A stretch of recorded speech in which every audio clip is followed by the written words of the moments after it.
have double-digit wins. Nice. It's over Good. 1/3 Good. have double-digit wins. No one is winless. Nice. And And I still say when you 20 add in the wins 9-win is a mark. teams, I think 20 wins is still an actionable yeah, mark that you look at and say Oh yeah, that yeah. I that's love that accomplishment. 20. I love that 20 win yeah, mark. It's still significant, particularly at the Division II level, NIA level. You get to 20. Sometimes at them, they get a chance to get to 25. Really looking right. good. But at the Division I level, if you can get to 20 wins, you're really doing something. Sometimes that demarcation may need to be closer to 17, 18. But it's something beautiful about that round number when you can put that 20 win mark on there. So I love that 2021. you brought that Yeah, up. Yeah, I love that you yeah. brought that up. And take it one step further, Um, everybody. 15 of the 29 are at 9 wins or better. So over half of our women's programs are at 9 wins or better with 5 weeks remaining in the basketball season. They're being well, at paid least I'm for their getting some money services. for it. Yeah. Yeah. And I guarantee you, if you went to those players and say, hey fellas, if we play these 2 games, you will get cost of attendance. I guarantee you the decision will be unanimous. Coach, let's play them. Let's play them. Right. Because the athletes are actually benefiting from it. But it's a it's a two-edged sword. Even though you're Well, playing those games to help those kids with the cost of attendance, you still put them out there. And AD was right. You still do it's just doing it another way. You're still doing the exact same thing. well, I did answer yes to it when he posed that Yep. question, but then I think I came with something out of the field remark behind it. Because basically I said, hey, $1,000 versus 100. I'm gonna take the 1,000, but yes, I'm still taking one for the team. I believe it is that. But Right. cost of attendance comparable to NIL. It can't.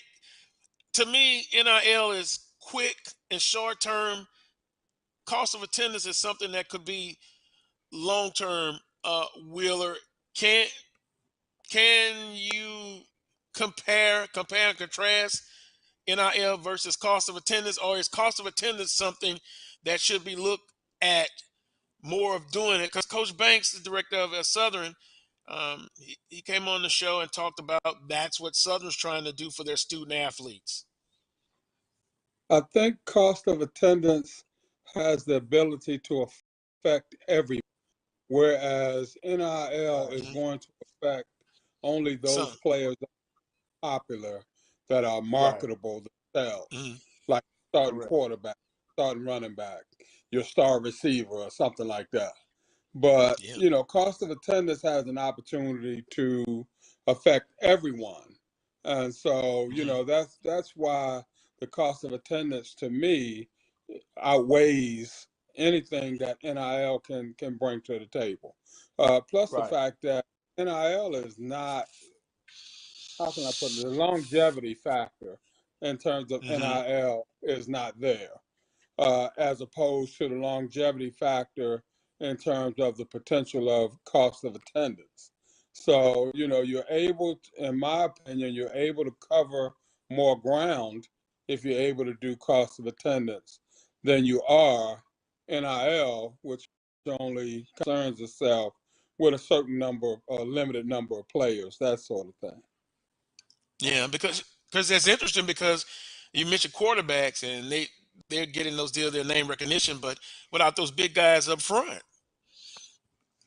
Yeah, I mean I that mean, what about that goes, linemen, D linemen? and these guys are Uh, only human. These guys are only human. And at what mhm. point in time does that doubt or whatever, jealousy or whatever it is you want to Yep. call it, kind of creep in?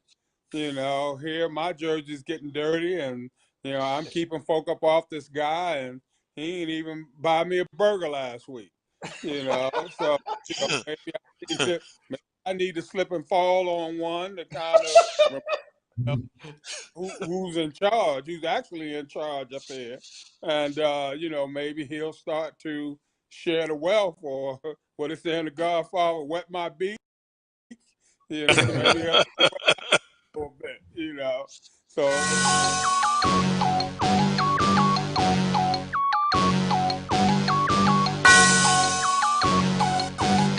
Yeah. I love my HBCU. And boy, I love it, love it. I love it, love it. I love my HBCU. And man, I hope my team they won one. I hope my team they won one. Yeah, man. I hope my team they won one. I hope my team they won one. I tune into the HBCU Sports Lab to see if my team won or lost. If they lost, I'm quiet as a mouse. But if they won, keep tab. I'ma do the dab, yeah. Dr. Cavil, he know what he be talking about. Mike and Charles, they know what they be talking about. They compress the analytic data with this hip hop. If you know them like I know them, they gon' tell you if your team, if they won or lost, and who the ball. So listen to Professor, yes sir, and pay attention, cause he gon' teach a lesson. This is Dr. Cavil with Inside the HBCU Sports Lab with Mike Washington and Charles Bishop. Charles Bishop is still on assignment. I don't know if he's gotten the Mike Washington note card and they've traded spots. I don't know what's going on here, but we have Brian Fulton. So we're bringing somebody out of the bullpen that has an arm that's going to save the day for us. So with that being said, yeah, stretch it out. Get ready. We need this. We need this, man. We got this one-run lead. Ryan, can you hold it up for us? I'm going to do the best I can, Doc. I got you. Now, it's not your fault. We did bring you in with, it is 2 outs. We have first on second and third. No pressure. No pressure. I don't know if that's right or not. Mike Washington, with that being said, how you doing today? Oh man, I'm just jiffy, man. It's a beautiful week, beautiful weather. Ready to get it started in the lab, dip some of this flavor. This spring beautiful flavor. Good stuff. The good stuff. Brian, with that being said, how you doing today? I'm excellent, Doc. I feel like a champion today. Rattler Nation is celebrating today. We feel like champions. Yeah, it brings us to it. And you would have to do it in fine fashion where you sweat Prairie View. I was hoping that we could at least get a game so we could throw off this perfectness that FAMU is doing right now, but it was not to be. So credit does go out to FAMU, and you're such a good sport. We wanted to make sure we acknowledge that because you do it the right way in terms of what that looks like. So let me get the introduction. I'll bring it back and let you lead off with that news of the day since you kind of snuck it out there, and rightfully so. Welcome to episode 381 with Inside the HBCU Sports Lab Radio Show and Podcast, the show that's covering the sporting HBCU dash for all things HBCU sports for institutions large and small, from the NEIA to the NCAA. We share insights and information on the HBCU sports culture, HBCU athletic aesthetics to facilitate the story of HBCU athletic programs in the business of HBCU sports, or what we like to simply call HBCU sports pedagogy. I'm your host, Dr. Kenyatta Cavil, along with my co-hosts for today, Mike Washington and Brian Fulton. We're filming from our home studios and sending a signal out of K-Space 12:30 a.m. studios with the Texas Radio Hall of Famer. That is none other than Ralph Cooper, multi-Hall of Famer, I must add, in the beautiful home of Texas Southern University from Houston, Texas. Today's episode of Inside the HBCU Sports Lab is sponsored by THG Agency, LLC. THG Agency is a company that provides sporting and educational consulting as well as data analytics. With that being said, it's not really a surprise now, but it still needs to be stated. Brian, give us some news of the day in terms of FAMU. What you got there? Yeah, tell us what's going on. Well, hey, it is a glorious day on the highest of 7 hills in Tallahassee, Florida, as the FAMU Florida A&M tennis team completed the perfect regular season in the SWAC tennis season today in a makeup game against Prairie View. I think this was played in New Orleans. And so the Rattlers did what we have been doing all year, defeated our opponent 4-0 and a perfect 9-0 conference record. The amazing thing about this team, and first off, congratulations to Coach Nikki, who we actually spoke with on Wednesday's O&G Strike Zone. So, we were a little foreshadowing there, hoping that everything turned out well. But this is a very young team made up primarily of freshmen and sophomores. They have maybe one junior, one senior or grad student. And really, a lot of their wins have come in the doubles. If you go and look statistically, this team has only lost once in doubles. And those who aren't familiar with doubles pairings, they usually put about 4 doubles teams together. I think 4 singles and 4 doubles teams, or something like maybe 4 and 3, actually 4 singles, 3 doubles. And Florida A&M has gotten a majority of their wins to doubles. I mean, the singles are doing well, but when they put the double team together, like today, you had Veronica Rodriguez and Rebecca. Rebecca. Let me make sure I get it right, because it's an interesting combination with the doubles. Yeah, Veronica Rodriguez, Rebecca Gaines, they won 6-1. Reagan Harris and Genesis Whitelock, they won 6-2. I mean, it's a beautiful combination. I mean, usually it takes you a while to get the right combination. Anybody who has played doubles, tennis, or even if you play pickleball with doubles, you got to have the right kind of synergy with your partner. And they have been able to do that to the point of, I think they have a record of like 17-1 in conference games. That's ridiculous. 17-1. I know there have been some other unbeaten teams. I did happen to go back and look through the history books. So, I think Prairie View might have had an unbeaten season. I was just going to say, I'm going to give y'all pride. Look, I know. Look, I was just going to say, you may have beat us, but we have had an unbeaten season. Yes, I was going to. I'll give y'all praise and props because, I went through the history and looked and saw that. So,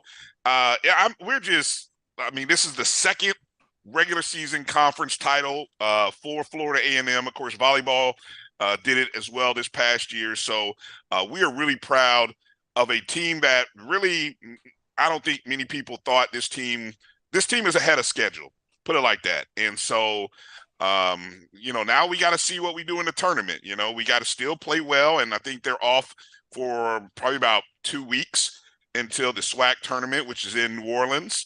And so we'll see what happens. And hopefully we can, take care of business there and advance to the NCAAs. Yeah, phenomenal. Good stuff. Great lead off. Let me go to you, Mike. What's on your tongue? What is in your mind? You see, he showed off with the FAMU stuff. He made sure that he gave them plenty of glory. So, yeah, he gave them plenty, but richly deserved. And like you said, it's a young team. So they truly deserve it, and they deserve the accolades that they get. I wanted to start off. I got a tweet before we get in kind of our regular news. Coach Johnson, Edward Waters University, has had pretty much a good year. They're a full member of the SIEC. So that being said, congratulations to him. He has his 300th victory year to date. I think he's a native of Jacksonville. He served as coach of Edward Waters since 2012. He's compiled a record of 231, 191, and 1 coming into the 2023 season. Prior to the SIEC competition, his Tigers were among the best in the NAIA's Gulf Coast Athletic Conference, winning 2015 conference championships. But all in all, congratulations to Coach Johnson over at Edward Waters University. What a career. That says a lot. They beat Voorhees University 8-4 for the 300th victory. So let's tip the hat a little bit to Coach Johnson and all that he's done and what he's done with his career. So that's Coach Reginald Johnson. So I appreciate it. Thanks. That's hard to get to 300 victories, especially in a game like baseball. He's put in the time. He's put in the quality coaching and the building of young men. So tip of the hat to him. Yeah, anytime you get to 300 in anything, you've done some yeoman's work. Speaking of 300, I'm going to take it with this. Women's tennis head coach Alan Green. Yep. 300th career victory with the Golden Nuggets head coach. Got it done in terms of women's tennis as the head coach there at Xavier when they defeated William Carey 4-1 this past week. Going back a little bit to April 1st, but didn't get to give those kudos. And since you're talking about 300, I thought it was a perfect time to kind of match that 300, the synergy that's going on there. Another one I do before I turn it back around, right here, I'll tell you about Texas Southern University. A lot of folks are excited, at least on campus, for this one. Texas Southern's cheer wins national championship. Texas Southern University cheering leading team made history as they won a national title at the National Cheerleaders Association, NCAA, College National Championship on Friday. First HBCU to do it with the NCAA in this particular area of cheer. Competing in the Cheer Spirit Rally Division I category, the Tigers were solid from start to finish as they opened a preliminary round with a 94.05 performance score, 94.3 raw score, and 23.5125 performance score. In the final round, TSU maintained its consistency and did even better with a 96.1 performance score, 96.1 raw score, and a 95.5875 event score. The national title marks the first time an HBCU has claimed a title at the championship. In the summer of 2022, the team set foundation for its national title with a gold bid at the NCAA camp, an All-American award by the mascot Tex the Tiger, second place in overall game day and overall most spirited. Getting it done, kudos to Texas Southern University in the cheer team. What's interesting about this a little more that I wanted to get out there, these are one of the things where sometimes I don't know if you just lucked up or synergy or if you're just saying the right thing at the right time.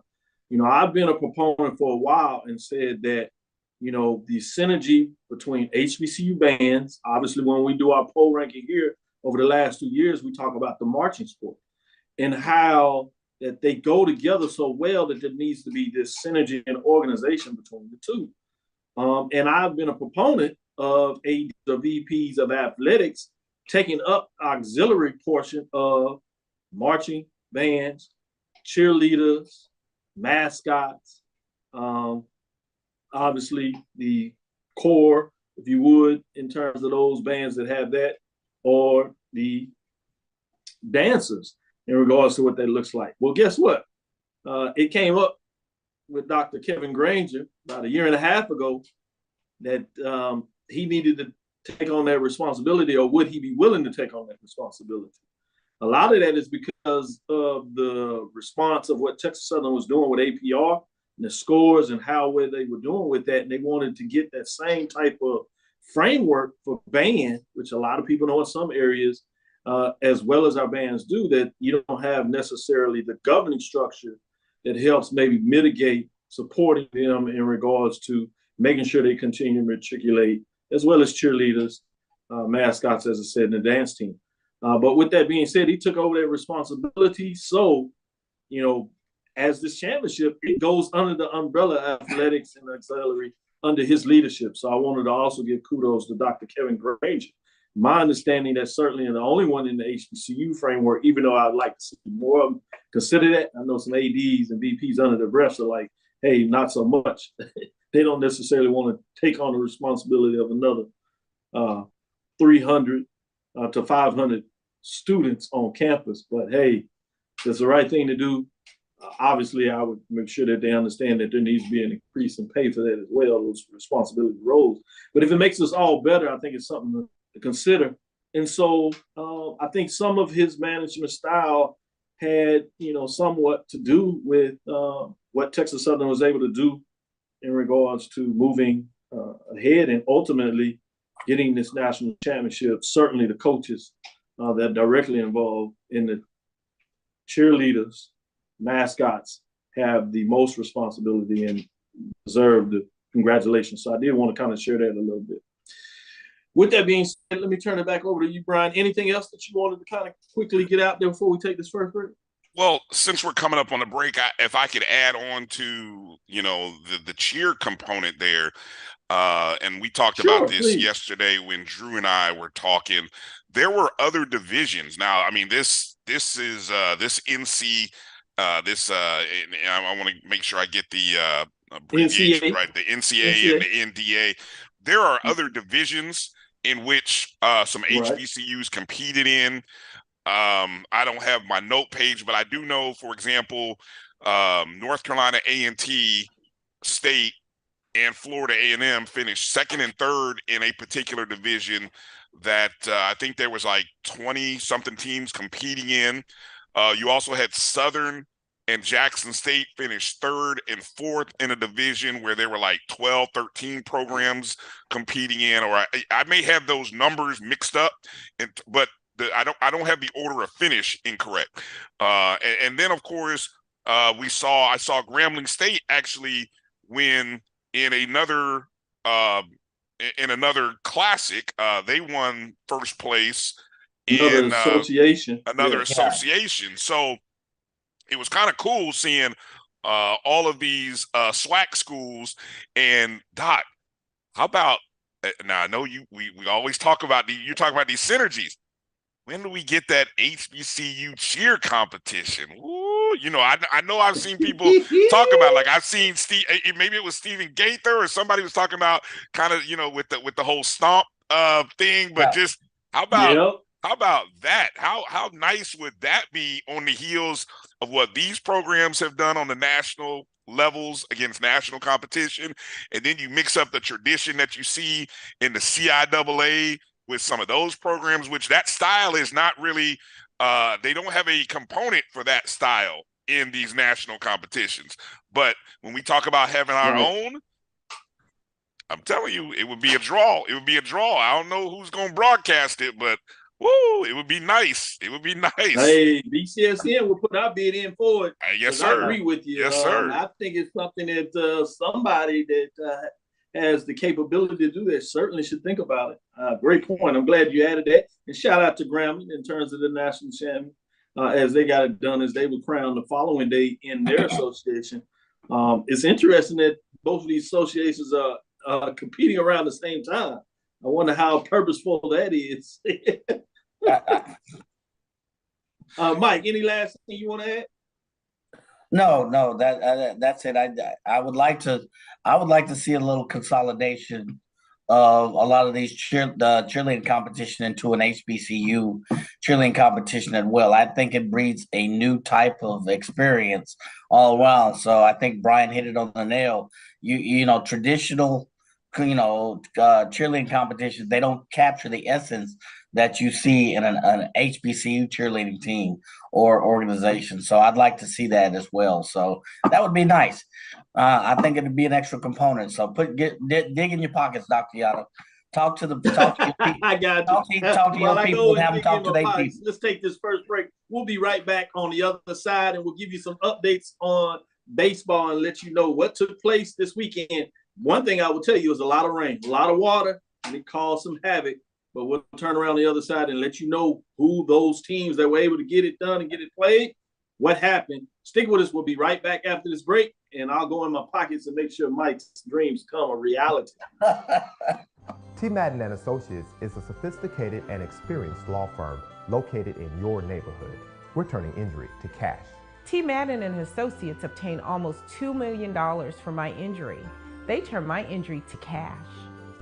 Now, we can't guarantee how much your injury is worth, but we've recovered millions for our clients.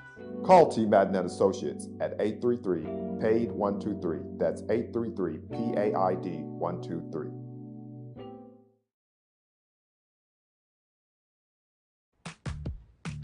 Nope. Nope. Come on, him? Ooh, I like him.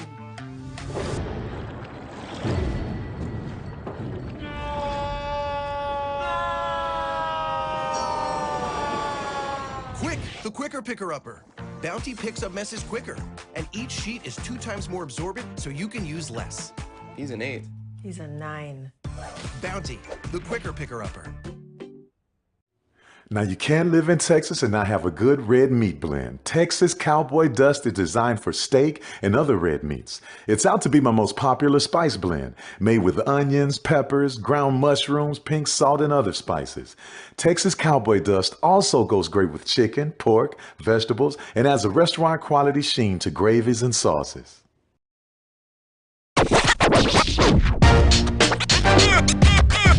It's like a loop machine. All around town, people trying to get down. Vanilla smoked sea salt seasoning is for seafood. The tarragon and fennel bring out the natural sweetness in seafood. I also use it in rice dishes, on yams, asparagus, blueberry pancakes, and believe it or not, chocolate chip cookies. Vanilla smoked sea salt adds a salty and savory component to sweet dishes that create a symphony for the tongue. From novice to aficionado, find yourself here. High quality cigars plus personal customer service. Slow Burn is Waco's only mobile cigar lounge, featuring a meticulous, curated collection of premium cigars. Visit our website, www.slowburnwaco.com. That's www.slowburnwaco.com. Press the analytic data with the hip hop. If you know them like I know them, they gon' tell you if your team, if they wanna law, and who the ball. So listen to Professor, yes sir, and pay attention.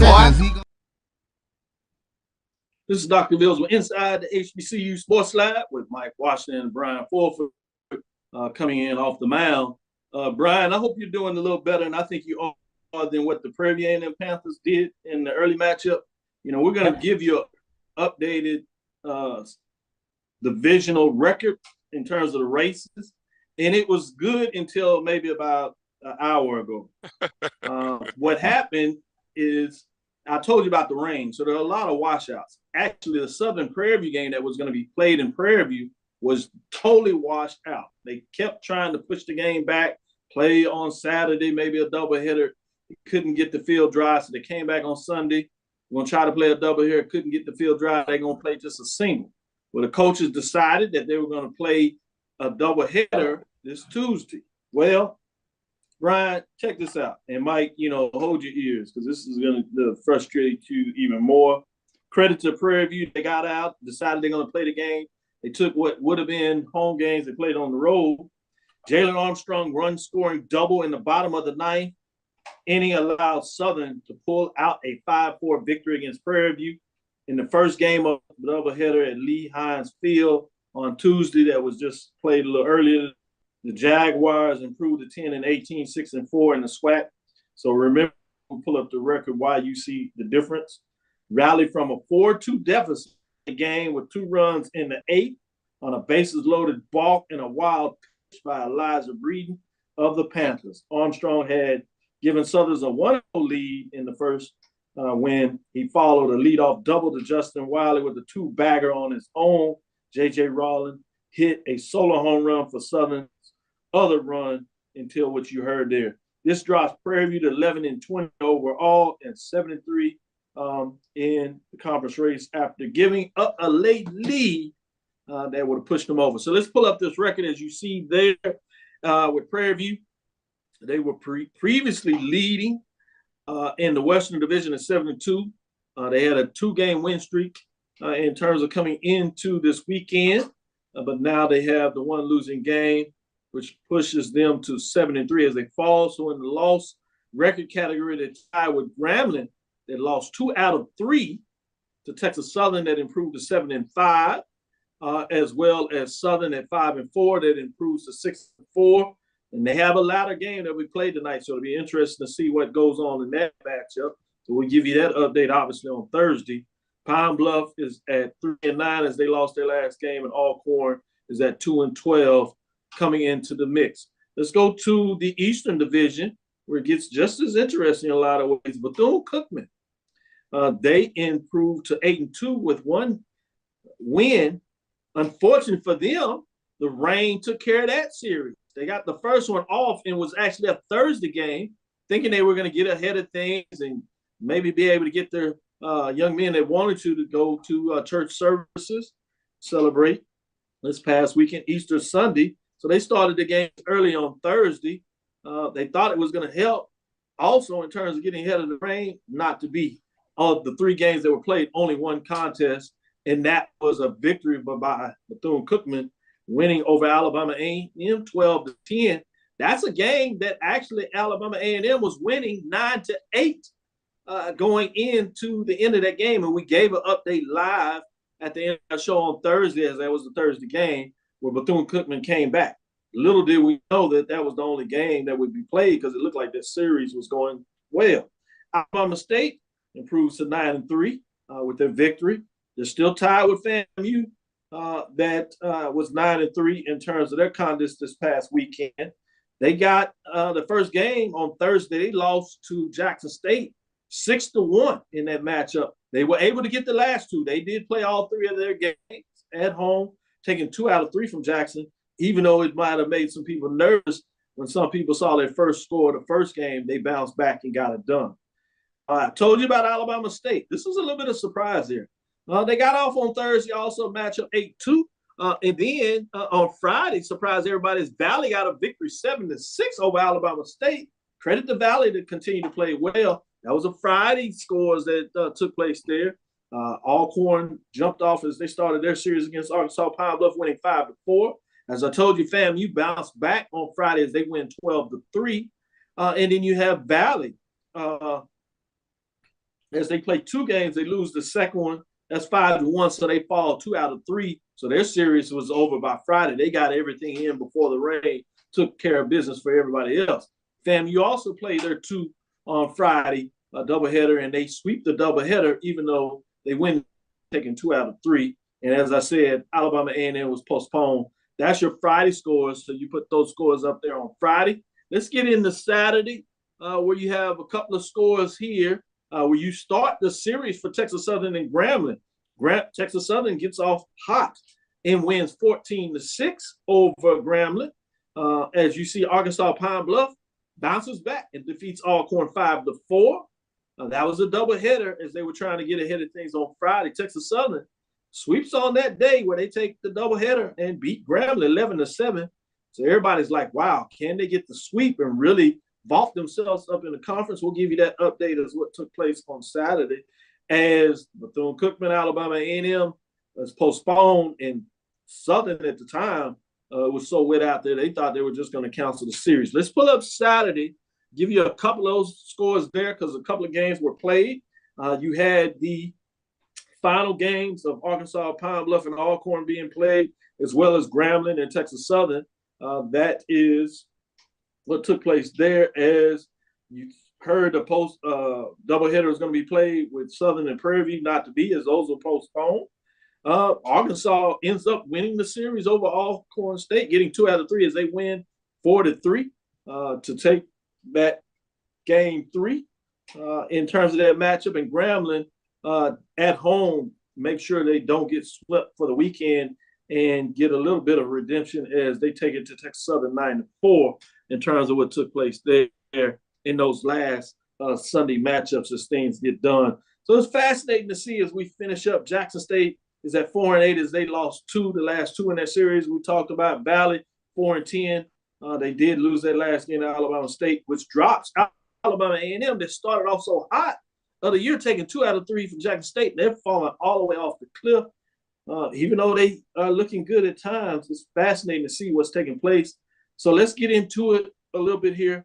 I'm going to start with you, Brian. What are your thoughts are going on in SWAC baseball in terms of these notes? Then we'll go to you, Mike, and get your updates. But what I really want to do, we're going to do that as a little bit of tease. We're going to let people sit on that a little bit, a lot of information. We're going to go into this next break. We'll come back on the other side and really let y'all talk about some updates of the SWAC. A lot of information there. I want y'all to take a deep dive and really give us some good baseball updates. So stick with us. We'll take our second break. We'll come back on the other side and tell you what is going on in SWAC baseball, who's hot, who's not, and maybe a little bit out why. Stick with us after this second break. The Cavil Group is a Florida-based marketing and training consulting firm. We help businesses communicate to their target audience and engage them in conversation. We also help to expand their audiences, which will ultimately result in growth for those organizations. In addition to being a certified constant contact specialist, my colleagues and I are also certified in John Maxwell Leadership Principles. We use these proven principles to conduct workshops, training, and private coaching sessions for individuals and companies looking to take things to the next level. contact us to schedule a free consultation. Issues today, don't delay, call Cavil. Since 2002, Empowerment Resources, Inc., a nonprofit organization, has empowered more than 1,500 youth and adults in Duval and surrounding counties. Through its programs, Journey into Womanhood, Girls Mentoring, Life Skills for Teens, and Parenting Education Coaching. To get involved with programs, volunteer, or donate, visit www.empowermentresourcesinc.org. Follow us on social media, facebook.com/empowerment.resources and instagram.com/empowermentJAX. It's never too early to plant the seed, to share the tradition, and instill a sense of pride in your HBCU with your little ones. HBCU Pride and Joy Children's Boutique helps you share your school spirit with a wide selection of adorable kids' apparel and accessories officially licensed from your favorite HBCU. Visit hbcupridejoy.com and follow us on all social media at HBCU Pride Joy on Facebook and Twitter.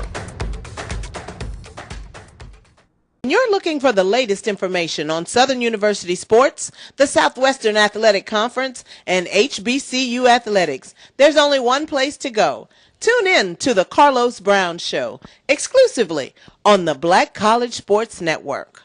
Press the analytic data with your hip hop. If you know them like I know them, they gon' tell you if your team, if they wanna loud, and who the ball.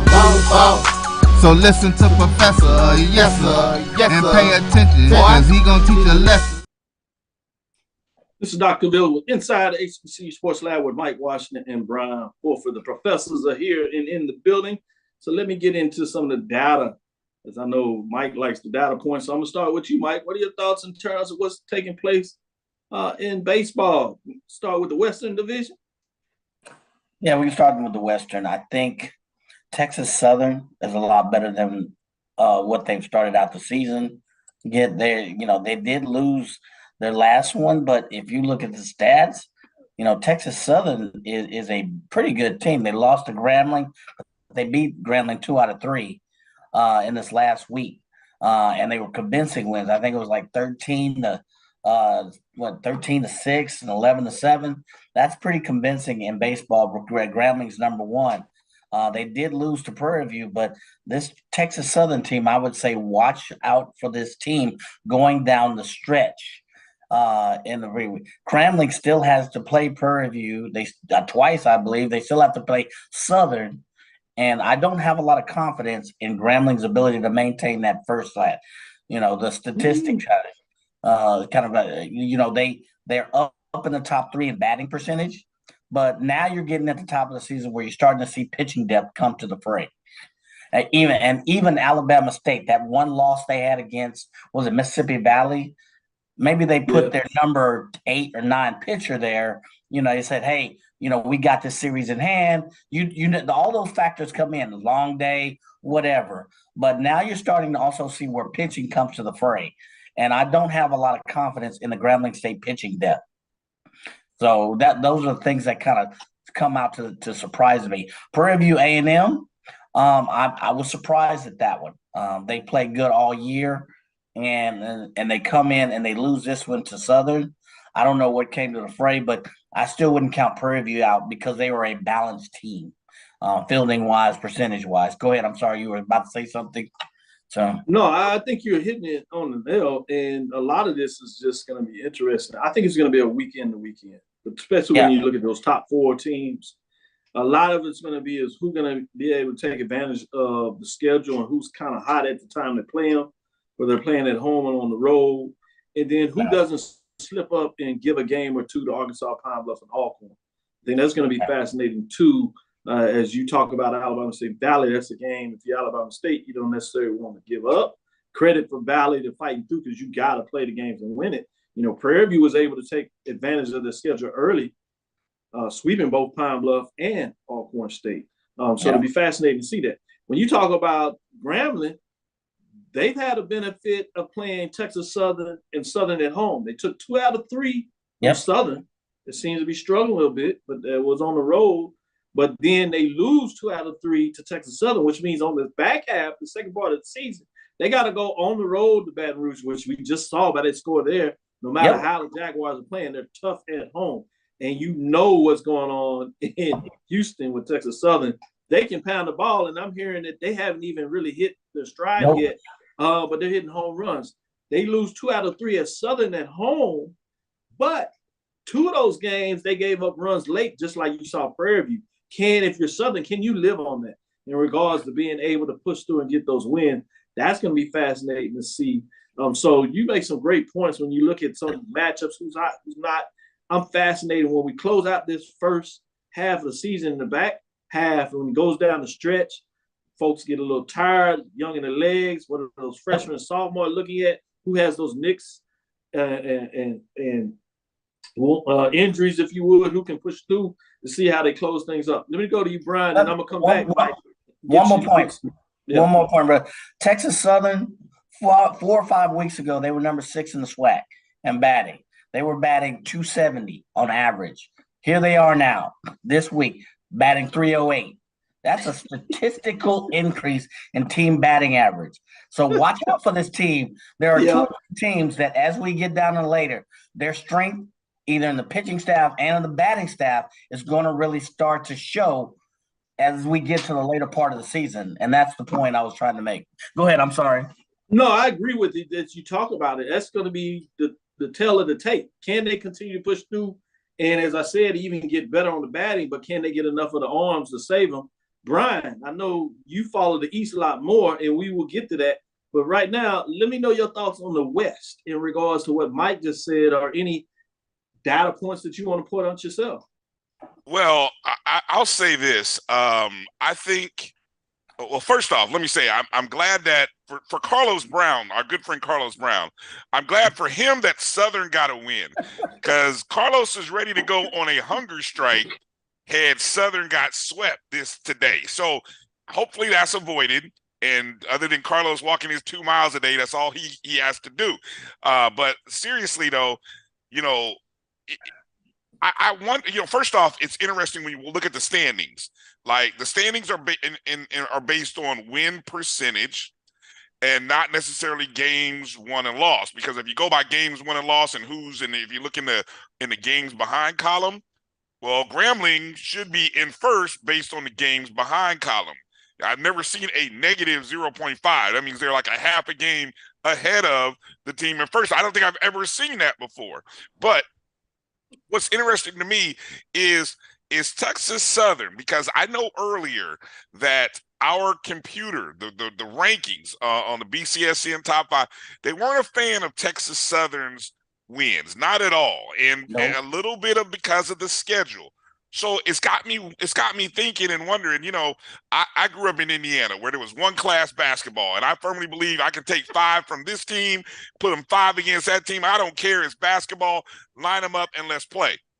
I learned a little bit later as I went to Florida A&M, and then you realize learn about low resource schools and how budgets determine your roster.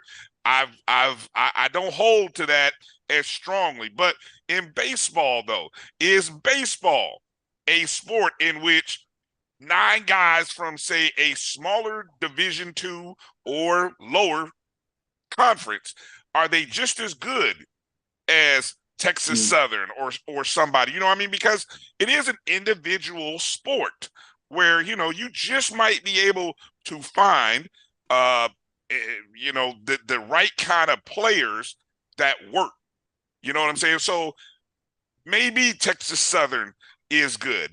Maybe they're good enough. And I guess this is where we really won't know until the tournament, until we see the West teams match up against those what we all consider the power 3 or 4 programs in the East. We really won't know, will we? And so no, we won't. No, we won't. It seems like we're going to see what will those arms of the East do with the backs of the West. And so I love it. And I know you all talked a little bit about having some crossover, and I'm not totally against it. Obviously, it's a budget issue. But there are some things that do make it fascinating when you come to the tournament, when you get these crossover matchups, because they hadn't really seen each other. And if they had, it's basically the first week or 2 of the season, and either what was the inaugural Cactus Jack Classic or what continues to be great with the Major League HBCU Classic that was played in New Orleans. This will be moving to Florida next year, which I plan to get down there. So, Brian, I need you to be prepared to take care of us, and we'll get that information so you can set up things now. Because I know when you come this way, we already got a deal set up that we got to make sure that you take the routes around these great barbecue joints, and you want to go through the top 5 of your list. It's fascinating. Burns Barbecue. Is that on the list? Is that on the list? I'm ready. I had it at the top. We're going to make sure it gets that Killian's Barbecue way out there. Killian's Barbecue, baby. All right, enough about barbecue. I have not eaten dinner, so please don't stop, please. But you also talked about the ranking. So I want to put this out of here before we go back to you, Brian, and talk about the East and get Mike's thought on the East too. With that being said, you all released yesterday as the show was moved from Sunday to Monday because of the holiday. So if you didn't catch it or wondering what's going on, go back and check out the Brian and AD show. It was a good one in regards to some great dialogue on some discussion in regards to how do you deal with some of the cross matrix. And they had some great ideas of what it may look like for the SWAC to even consider or think about. But also they released the poll rankings. And so you had a couple of teams dropping out as you had 2 teams in there, and they coming out of the state of Texas as we talk about these programs. I won't talk about those that are in the hunt just for the sake of time, but you can go check out the show and get that whole list. But the top 5, number 5 is Prairie View, sitting at 11-19, 8-4, 52.26 as they were previously in the hunt. They jumped in the top 5, and that was out playing any conference game this weekend. As I said, they were all rained out. But they were able to get 2 midweek games in that they were able to win. You have Texas Southern that obviously considered their 2 out of 3 victory. They had 22-11, 8-4, 55.82 as they're in the hunt as they travel up to Kansas and play 2 as they get into Big 12 action, which will be interesting there. And number 3, you have another one of those A&M. This one is out of Florida. Florida A&M 15-7, 9-3, 59.34 as they move up a spot. And then number 2 is Alabama State, 21-12, 9-3, 64.86 with previous 1. So they dropped the spot. Bethune-Cookman, that a lot of people kind of buried and forgot about. They play some good baseball. They're in the hunt and playing really well, leading the East as we get into it. And the overall ranking, remember, this is not a poll where people vote on. This is a computer-generated data in, data out. Bethune-Cookman is holding the top rankings at 17 and 13, 8 and 2, 65.45. Previously, as they jump up a spot this week. With that being said, you can mix and match this in. I don't necessarily want to focus on this power ranking, if you would, but I do want to get your thoughts on the other side to talk about the Eastern Division, as we just gave love in the West, but I thought it was fascinating to get a little update there. And as you talked about a little love earlier, softball, I do want to give an update, Division I on the softball side, as you release those as well, particularly with the team at the top. I'd be remiss if I didn't make sure we give out some love there. I know you teased it out a little bit. We won't talk about those in the hunt, but we'll look at the top 5, which includes 2 MEAC programs, with the new one jumping in there this week at number 5, Norfolk State, 17-15, 8-4. North Carolina Central is falling off a little bit as one of the programs we thought were going to be in the hunt. We're looking at that last game of the year. We'll see if they're able to fight back, but they've fallen on a little bit of hard time. We'll see what that looks like. Bringing us to number 4, Alabama State, 22-16, 11-4, 59.87 as they move up a spot. They are in the mix. Remember, they came out of the East last year, and a lot of folks predicted them to get it done in the SWAC tournament, softball tournament, but Prairie View got it done. Bringing us to number 3, Prairie View's rival, particularly in football, State Fair Classic, Grambling State, 23-12-1, 9-3. 60.09. They were previously ranked 3, so they stay right there. Bringing us to number 2, Morgan State falls from the number 1 spot, 20-13, 10-1 the season as they keep rolling, 70.10. And look how close it is to the number 1 team that is at 70.13, moving up from the 2nd spot, which is none other than the Prairie View A&M Panthers, sitting at 18-15, and they are scolding hot in regards to 15-0 in the conference races. They swept all their opponents, including this past weekend when they went to Arkansas Pine Bluff and got it done. bringing out the brooms as they have seen to get used to. With that being said, as I gave you a little tease, we'll come back with the last segment and we'll look at the East Division of baseball. Stick with us. We'll be right back after the last break and give you some updates in terms of what's going on in the East as we compare it to the West, as we roll on to see who's going to be crowned the regular season East and Western champions. But the big old pie out there that everybody wants to know is the SWAC baseball tournament, which is in Atlanta this year, which will be fascinating. And you only take the top 4 teams for each division. Top 8 teams gets in, so it should be good. Stick with us. We'll be right back on the other side with this last break. The human voice has always connected audiences with experiences. Major brands all across America have trusted Kever's voice time and time again. Conversational, powerhouse, intelligent, and sincere. That's the voice you need for your creative marketing process. KeaversVoice.com. Kever's Voice, Kever's Voice, KeversVoice.com. Always on, all the time.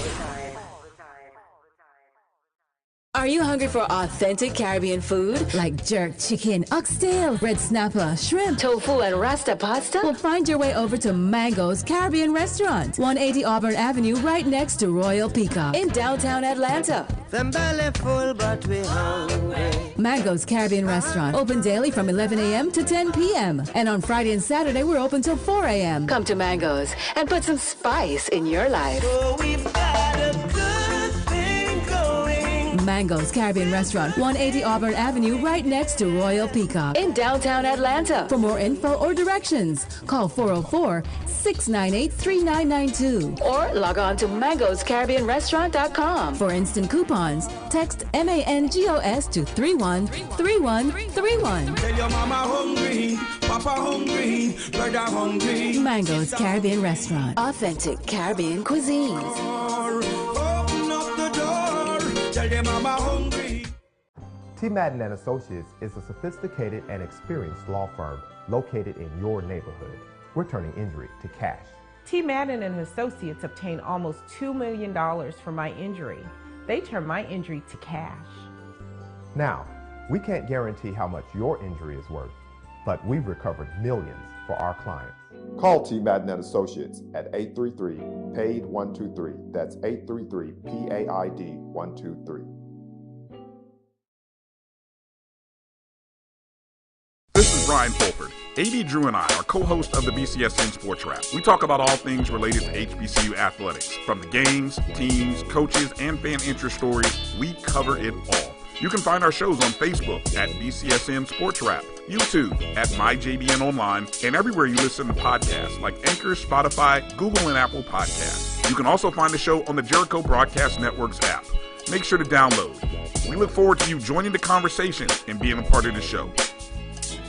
Press the analytic data with the hip hop. If you know them like I know them, they gon' tell you if your team, if they wanna lose, and who the ball. So listen to Professor, yes sir, and pay attention, cause he gon' teach a lesson. This is Dr. Cavil with Inside the HBCU Sports Lab for our last segment of the evening. I'm gonna go back to you, Brian, as I promised, as we head into this, and I wanted to get your reactions on the Eastern Division. Where it's about the arms.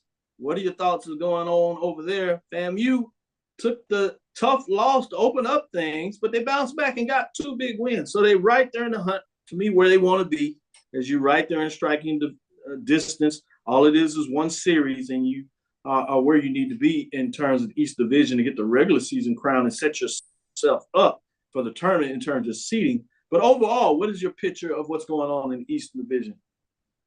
Well, you know, in terms of that FAMU series against Jackson State, that I missed the circumstances in which why the series was moved or changed from Jackson to Tallahassee. I think it was the weather. They were trying to get out of the rain weather. Yeah, okay. It was weather related. So I felt like that was a great opportunity for FAM that they blew on the first game.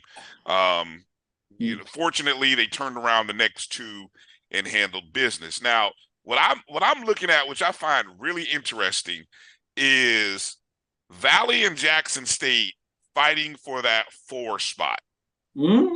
And like and where I you and I think. and I think it is a legitimate fight. I was just looking at some of Valley's games. They've had a few bad losses, but like you said, they've beaten Alabama. They've proven that they can beat the best teams. They can hang in there. Some of their losses have only been maybe by a run or two. And something's off with Jackson State. Maybe it's injuries, something to that effect. But I really think, it's. I think Valley plays Grambling sort of in a midweek game coming up here this week. I was just looking at Valley's schedule.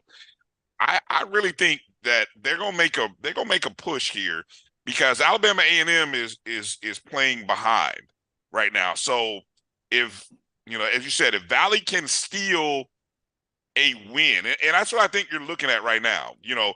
If Jackson State and Valley steals a win in your series, if you're Bethune, Alabama State, and Florida A&M, you're trying not to lose a game to Jackson State or Valley, because losing a game to them may really affect your standings. I think these three teams are going to battle it out all year. And that's just what it's going to come down to. I don't know.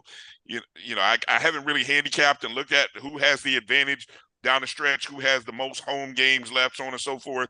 But I just think the shuffling is going to continue all season for the rest of this month between the top three teams. I love what you're talking about. What's going to be interesting to me is when you talk about the second half of the season, you have Bethune-Cookman. They have to go to Alabama State Montgomery because that series was at home. And they also have to go to FAMU on the back half of the season. Okay. So getting this lead early, give you a little room for error, is going to be fascinating to see. Now, again, that takes place with Alabama. Obviously, State has to play FAMU, so that's going to be interesting to see how that plays in the mix when you talk about three teams that are fighting for it. But I like the way you snuck that out of there a little bit when you talk about Jackson State, Mississippi Valley. We don't think about Valley being playing strong baseball as of late, but Jackson State usually is in the mix. That's not the case. Just last week, Valley got one away from Jackson State. Then they come back this week and get one in terms of the mix. So they're able to fix things. And credit to Jackson State, because that victory they had against FAMU was significant to put them at least even in the win column with Valley, with both teams being at 4-4 as we put up the record earlier. Jackson State is at 4-8 and Mississippi Valley is at 4-10. To give you kudos in regards to what you were referencing, just how tight that race will be for the fourth spot. Let me go to Mike, because I know how Mike gets. He's going to focus more on those top teams and just say, oh, the rest of them y'all figure it out later. Mike, what are your thoughts? Yeah, and you absolutely 150% right. So there are a couple of teams that cannot afford to give up those weak games to teams like Valley. I'm sorry. Valley has clawed its way up, and they've stolen a few.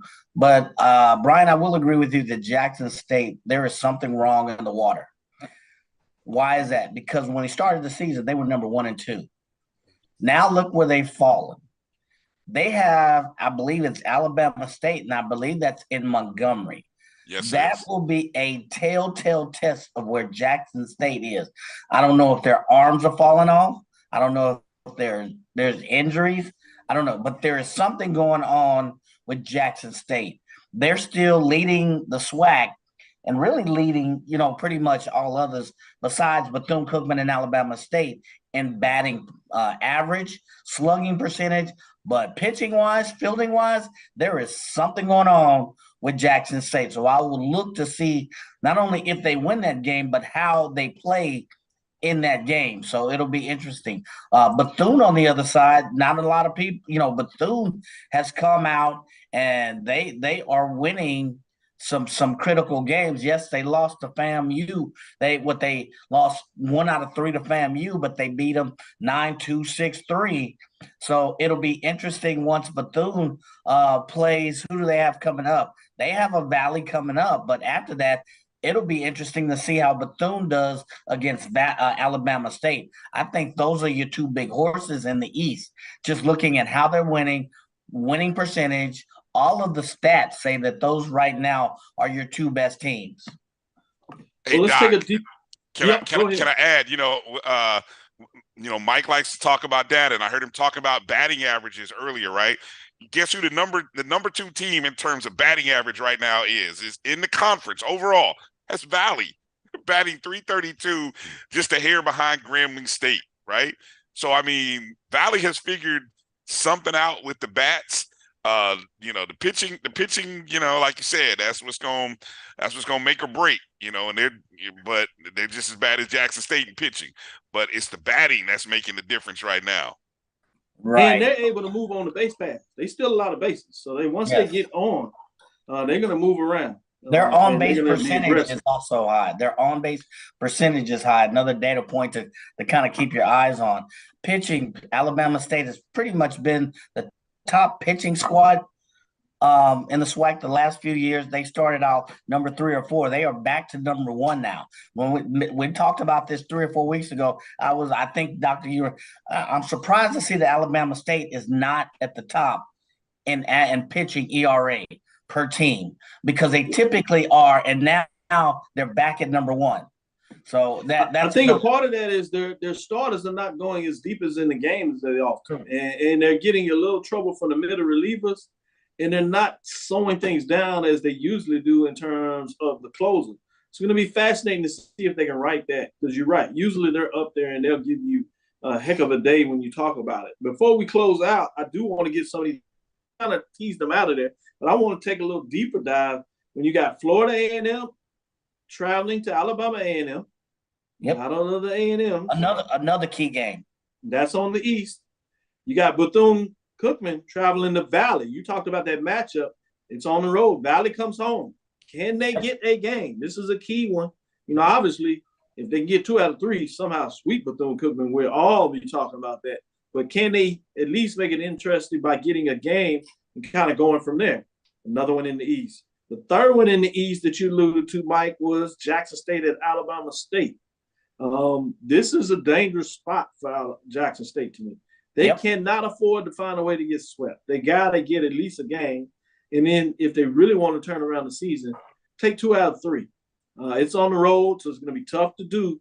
But that's what you got in the East. When you go over to the West, it's going to be fascinating because you got 2 games that will be played. Obviously, the second one between Prairie View and Southern. So we'll get even a little more indication of how this stuff will mix out.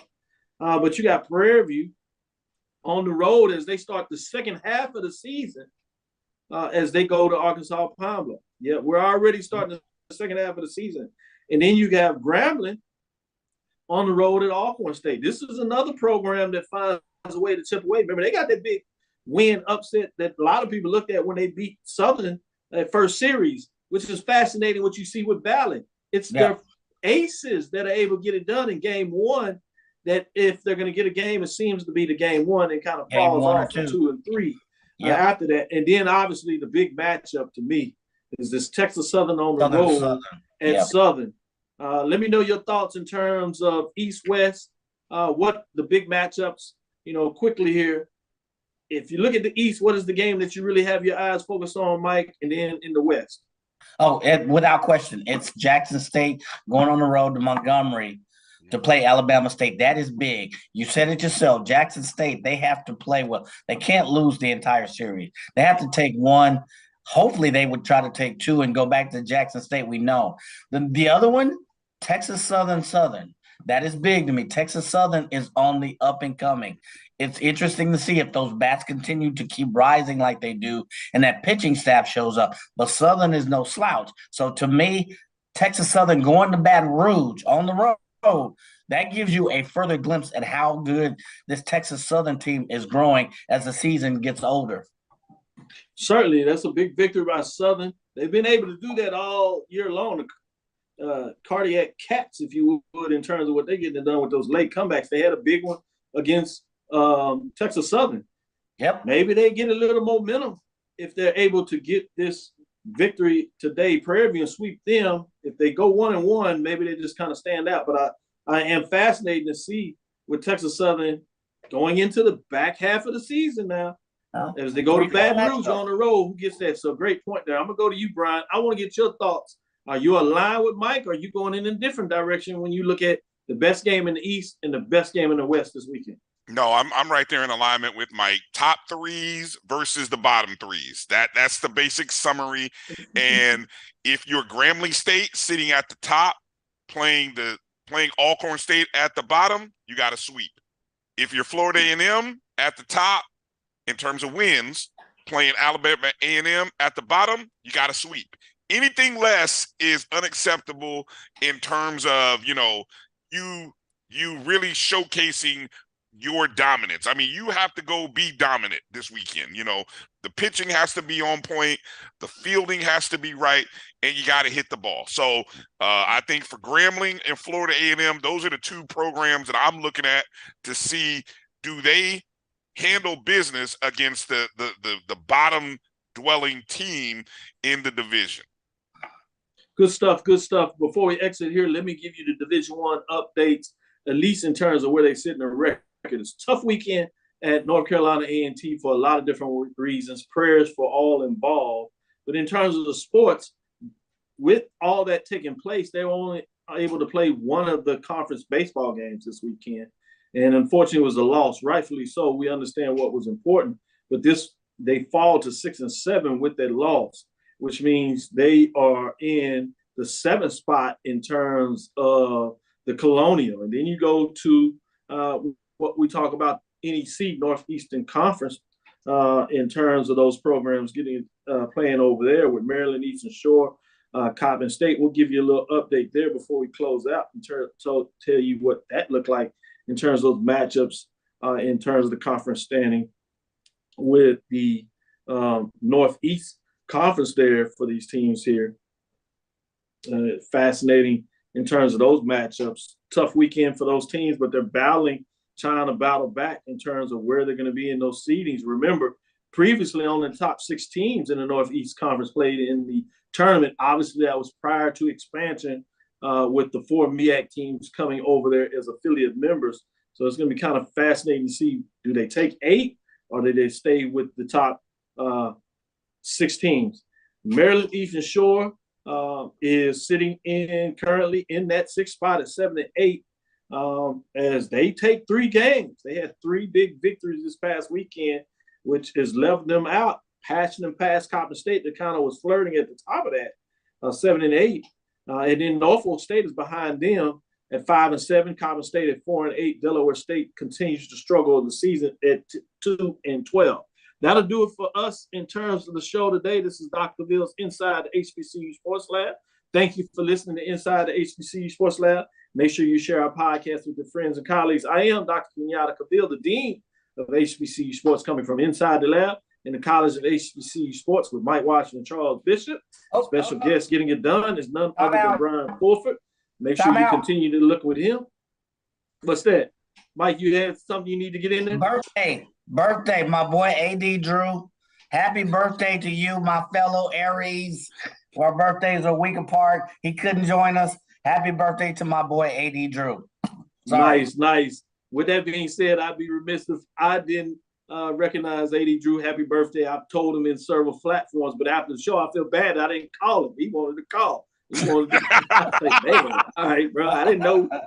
Okay. All right, never mind. With that being said, Mike, happy birthday, and I will give you a call because I don't want no problems with you coming on next week talking about you ain't getting no call doing the A.D. Drew. So, but man, you get over 50 yard line as y'all talked about yesterday on the show. It can get dangerous for these folks out here. But shout out to all those folks, which means make sure you're sharing and liking and doing all for the family of the BCSN network. That's my JDN, my BCSN. Download it. Obviously, we have a special going for those HBCU businesses out there. Make sure you check us out and get that information as we have specials, $300 specials, $500 specials for the year, 3 or 5. Take advantage of whatever fits your budget and support the BCSN network as we support you in terms of what that looks like. Also, with that being said, again, we want to thank you for listening to Dr. Mills Inside the HBCU Sports Lab with Mike Washington and Charles Bishop every Tuesday and Thursday. We'll be back on Thursday to give you a little bit of the Division II side We'll talk a little bit more D1 baseball, give you the news and notes of the day. We might even get into some other dialogue of what's taking place, giving our thoughts in terms of the landscape of HBCU sports. With that being said, follow me, Dr. Kenyatta Cavil, on Twitter, Facebook, and Instagram. That's DrKenyattacavil on Twitter, Facebook, and Instagram. DrKenyattacavil. Inside the HBCU Sports Lab 1 on Twitter, Facebook, and YouTube is Inside the HBCU Sports Lab as well. Make sure you on Wednesday checking out the ONG Strike Zone. Great show, particularly when you get to FAMU, and make sure I get all that inside knowledge about what's going on FAMU. I get it so I can take it and share it with those that need it, because they gonna go in depth with great interview. I kid because I care, but seriously, great interviews, great insight in terms of what that looks like. And then obviously on Saturdays, you have Carlos Brown, as he is doing some great information for you Southern, taking you behind the scene of what that looks like. Then he brings in coaches, Coach Pettaway, retired Coach Pettaway, to give you a perspective of what's going on with the basketball as Pettaway continues to stay up on it at all levels of basketball with his Hall of Fame career and championship level, as well as bringing in ADs to give you, or an AD that shows up and give you some insights, and that dialogue that he has between them with that special segment. If you hadn't checked that out, you got to check out the Carlos Brown Show. That is a great perspective of what goes on there. And then obviously Sunday, Brian and AD continue to check them out as they do what they do. And then on Tuesday, you got the podcast that's released with the 1876 Sports and Culture with Mike Washington and the crew there. And then we have our own podcast zone where you can get all of these shows. And as you're moving about, can't get it visually, but you want to listen to your HBCU latest updates and news, check out the Pod Zone as we got that going on as well. Dream big, continue to move forward. We will talk with you soon. Mike? Of course. Brian? Lecture. Dismiss.